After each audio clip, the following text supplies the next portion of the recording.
Good Friday morning, Good Friday morning, y'all. I was gonna say afternoon, but it's not afternoon yet. Surprise, surprise! I'm cooking a full-fledged meal here on Friday. Hope y'all are having a God blessed day because I am. The Spirit of the Lord is with me. It's upon me, and I'm feeling pretty good this morning. So I got up with the thought in my mind. I told you all throughout the year I'm going to be mentioning Black History facts and just give you some little highlights. And because it's about family, because that's so near and dear to my heart, and that's what my focus always is on the things of God as it concerns myself and my family. So, to carry out this Black History celebration and my promise to keep it about family as it always is, but just to bring some more profound things to you, I am going to make a dish. Now, when was the last time that you all had a good old fashioned chicken casserole? I don't know about y'all, I have not made a chicken casserole lately. And I know it's a good dish. It's one of those real filling dishes, and it's one of those dishes, a one dish meal. You just throw some veggies on the side, and it also brings back those fond memories of Mama because when we were growing up, we didn't have a lot, but what we had to make the best of it. So that rice and that chicken, and throw a pot of collards or a pot of cabbage or some fresh string beans on the side. You had a good old meal, and Mama would always make biscuits because that's what my daddy loved was biscuits. Or the children love cornbread. Daddy didn't care about cornbread, but those biscuits, we always had them. So I'm still paying tribute to my African American culture, just bringing back some old dishes that I haven't made in a long time that I had as I was growing up as a child. So I'm going to do a chicken casserole. I'm going to put a little twist to it, but the basic foundation of this dish is there. So what I'm going to start out with, y'all, of course, you got to put rice and you got to put your meat and your seasonings and that Lipton onion soup mix packet. Let me get going here. I have a 1 cup measuring cup somewhere, but we ain't gonna be taking time to look for that cup. We're just gonna go ahead and get on. Hey, you gone? Okay. That was my grandson. Okay, so what we're gonna use is a cup and a half of rice. Cup and a half. I'm gonna use 1 cup of jasmine rice. This is jasmine rice right here, y'all. And I got some good old yellow rice. I'm going to put a little bit of yellow rice because it's pretty and because it tastes good. So the other part of the rice, I'm just going to add. You can use all of one thing or another. Okay. And that's my half cup of jasmine rice. Okay, so we got the rice in the pan. This will serve probably 6 people. So that will do for today because nobody's here but Kareem and I. And Karan will come by when he brings Norik from school, and they're gonna come hang out probably a little while. So that's a cup and a half of rice. How about that? I'm being really good about this today because I'm giving measurements. So a cup and a half of rice. Like I said, you can all use.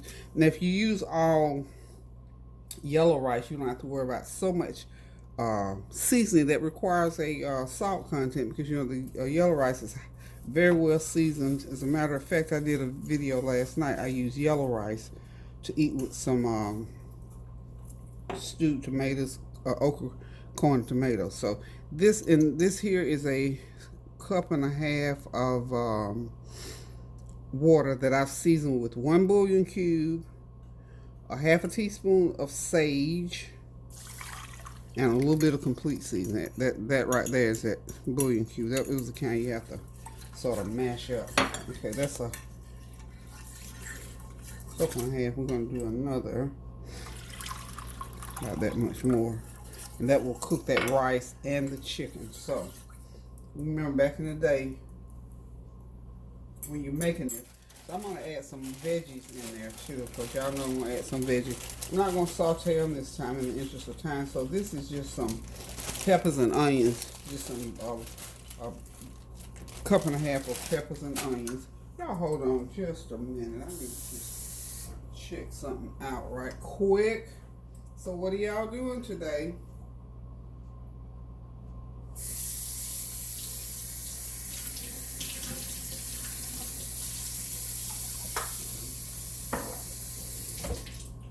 just want to make sure about my measurements. I had to check something out right there.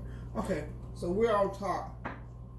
I'm on target. I always like when you know how something will come to you, and if you don't check it out, it turns out that you should. So I always try to do. Okay, so this is that cup and a half of veggies. It's peppers, onions, just bell peppers and onions. That's my pre-chopped and frozen peppers and onions that I bought. And they come in handy because I didn't have to chop anything. They would just make that dish look real pretty. Now, you know you're supposed to use, I think it's cream of chicken or cream of mushroom soup, a can of that. I didn't have any, but guess what? I'm gonna give y'all something else. Now, this is a package of that golden Lipton onion soup mix. There it goes. Okay, stir that in there. Stir, stir, stir. And that powdery looking stuff, it'll dissolve in a minute or so. Okay. Got that going on in there. Okay. Alrighty then. Well, there's another little bit in there. Okay. So, got that in. Now, what I'm going to do, I'm going to add a little bit more sage to that. Just maybe 1/8 of a teaspoon more, just because I think I need it in there. No special, other than that, no special reason. Not that it had to go, but just because I want it. Then, I'm going to put in, this is my surprise ingredient. I'm going to add in some, how about some Alfredo sauce instead of that cream of chicken soup. Okay. I'm going to put 10 ounces in there. Let's see. Make it nice and creamy. Okay. Nice and creamy.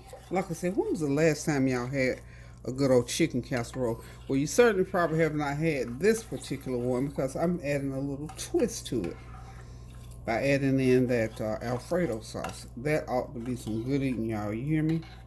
And got one more little surprise attack. How about some mushrooms? How about some mushrooms? Okay. Load it up with mushrooms because y'all know I'm famous for veggies. I love veggies in my food. Love, love, love me some veggies. Okay. Y'all say, where's the chicken? The chickens are coming. The chickens are coming. Okay. So, got that mixed in pretty good. That's going to be some good eating, y'all. Okay. Now comes the chicken. I have seasoned my chicken just with some complete seasoning. I only got like 3 drumsticks and actually 3 thighs. And those thighs were so big, I had to cut them a little bit. So, there's the thighs, y'all. Y'all's probably figure out where's she getting this chicken from. Well, I had it off to the side in another container. But, excuse my reach, y'all. So there comes a piece there. And we're going to pray this don't boil. I don't think it'll bubble over. You know what? I got to make a trip to Sam's because I need some more of my little tin foil pans. Y'all know those. I live by cooking in those, and I don't even have any. So, see how big that chicken thigh was? Nonetheless, it's going right in the pot. Okay, there we go. So, this is a 12 by 8 baking dish. You may want to get one a little bit bigger, and we're going to, like I said, I'm going to pray that this one does not bubble over on me. But that's it. That's how simple it is to make that good old pan of goodness and get it going for your family. So what I am going to do is go ahead and put it into the oven for 1 hour and a half. I'm going to cover it. It has to be covered. I'm going to get me a big old piece of foil and cover it. Let's see. And because I think it might try to bubble over on me, I'm going to cover it a little bit different. I'm going to actually wrap it.